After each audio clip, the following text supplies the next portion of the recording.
So hi guys, welcome back to my YouTube channel. And ngayon, magsosolve tayo ng decision analysis with conditional probabilities. So ito yung example natin.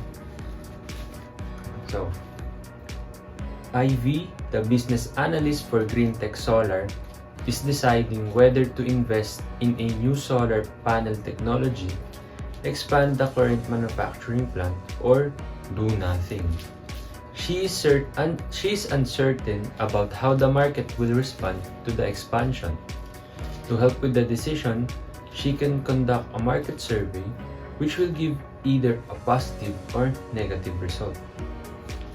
So, meron decision si Ivy wherein pwede siya mag-invest in new technology or expand yung current plant nila.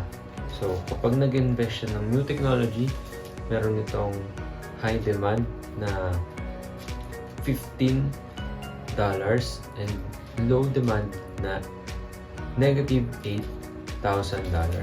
So kapag nag-expand naman siya ng current plant, meron tong high demand na $9,000 and low demand na negative $3,000.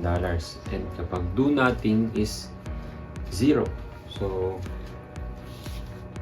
ito yung nilagay ko na sa paper yung table. So ito ulit. Ito. So invest in new technology, high demand 15, low demand negative 8. So pag nag-expand 9 and negative 3 and do nothing is 0. And hindi ko pala nasabi yung probability kapag high demand market is 60% or 0.6, and kapag low demand is 40% or 0.4.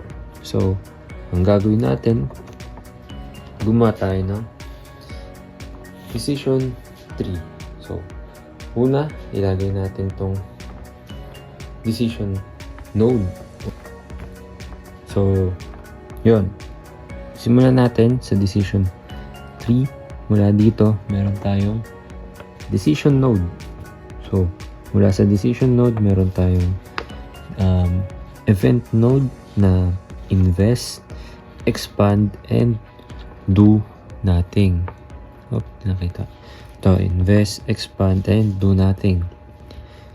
Kapag nag-invest tayo, meron itong high demand na 0.6, which is kikita tayo ng $15,000 and low demand na may 0.4 probability na maglo-loss ng $8,000. Kapag nag-expand naman, may high demand na 0.6 pa rin and magiging kikita tayo ng $9,000 and low demand is 0.4 and kikita tayo ng negative $3,000.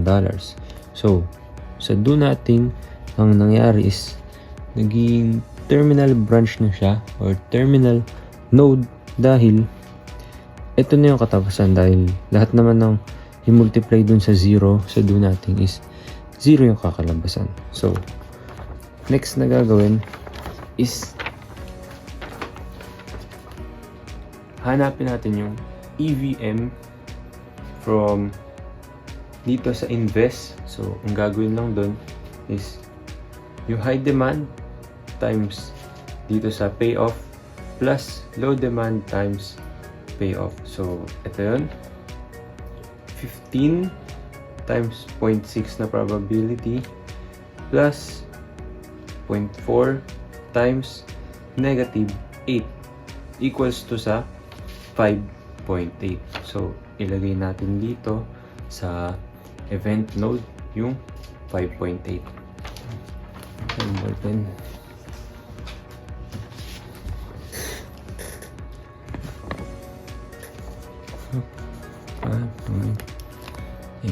So, yan.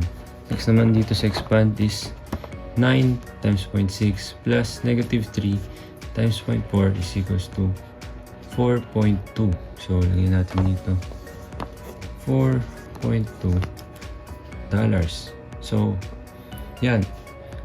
Dito, pipiliin na natin kung ano yung max sa kanilang dalawa. So, mas malaki, 5.8 versus 4.2 is 5.8. So, ilagay natin dito sa decision node natin. Yung 5.8. So, ang conclusion, IV should invest in new technology and expect a payoff of $5,800. Dahil dito nga, nag-invest. So, 5.8 yung nakuha. So, pwede natin ito lagyan ng line para alam natin kung ano talaga yung gagawin.